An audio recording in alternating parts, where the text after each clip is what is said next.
வணக்கம். Hi friends. நம்ம இன்றைக்கி ஆலு டிக்கி எப்படி செய்யலான்னு பார்க்கலாம். உருளைக்கிழங்க வேக வச்சு தோல் வச்சு எடுத்துங்க. அதை நல்லா மேஷ் பண்ணி எடுத்துக்கலாம். இப்போ இதுக்கு தேவையான மசாலாவை 1 by 1 ஆட் பண்ணிக்கலாம். 1 ஸ்பூன் மிளகாய் பொடி ஆட் பண்ணிக்கலாம்.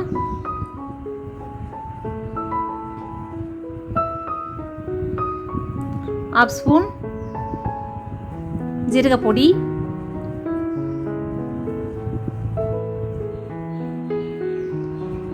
1 பச்சை மிளகா பொடியை நறுக்கி எடுத்துக்கினேன். உங்களுக்கு காரம் அதிகமாக தேவைன்னா அதிகமாக எடுத்துக்கோங்க. இஞ்சி பொடியாக நறுக்கியது,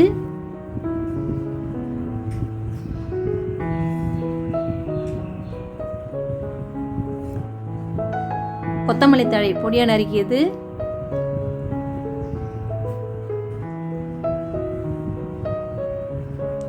ஃப்ளேவருக்காக கொஞ்சமாக புதினா எடுத்துருக்கேன், பொடியாக நறுக்கி எடுத்துங்கண்ணே.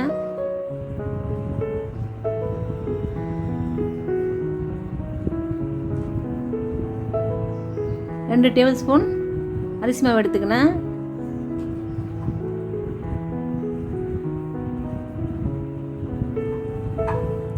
இந்த டிஷ்ஷுக்கு தேவையான உப்பு ஆட் பண்ணிக்கலாம்.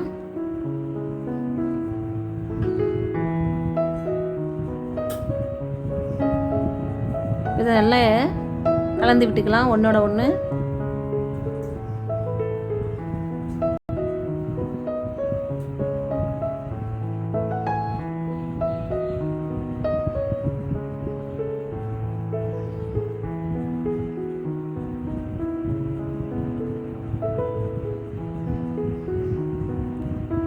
இப்போ ½ ஸ்பூன் எலுமிச்சை சாறு விட்டுக்கலாம். இந்த கலவையை நம்ம சப்பாத்தி மாவு பிசைறலாம், அந்த மாதிரி பிசைஞ்சு எடுத்துக்கலாம்.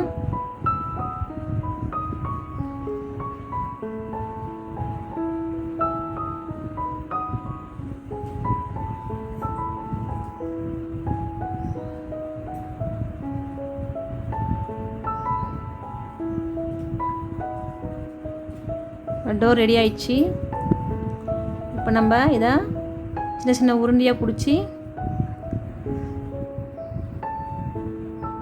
டிக்கி செய்யலாம். சின்ன சின்ன உருண்டையாக பிடிச்சி வடை மாதிரி தட்டி எடுத்துக்கலாம். பாருங்கள் வீடியோவில் நான் எப்படி தட்டுறேன்னு அது மாதிரி தட்டி எடுத்துங்க.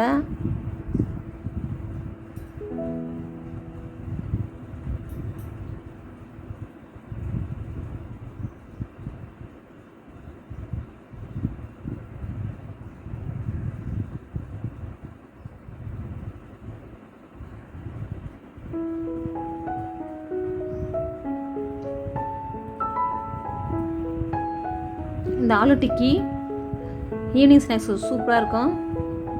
செஞ்சு பார்த்துட்டு எனக்கு ஃபீட்பேக் சொல்லுங்கள். குழந்தைங்க நல்லா விரும்பி சாப்பிடுவாங்க. நம்ம அரிசி மாவு ஆட் பண்ணி செய்யறதால கிரிஸ்பியாக சூப்பராக இருக்கும். அவ்வளோதான், இப்போ ரெடி ஆகிடுச்சு.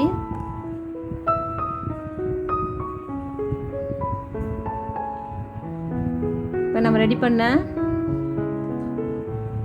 டிக்கியை சேலோ ஃப்ரை பண்ணி எடுத்துக்கலாம். டீப் ஃப்ரை பண்ணாதீங்க, சேலோ ஃப்ரை பண்ணால் சூப்பராக இருக்கும்.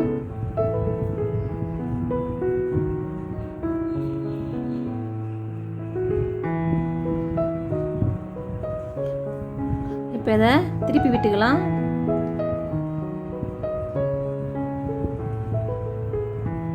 நல்லா ப்ரௌன் கலர் வந்தோடனே திருப்பி விட்டுங்க.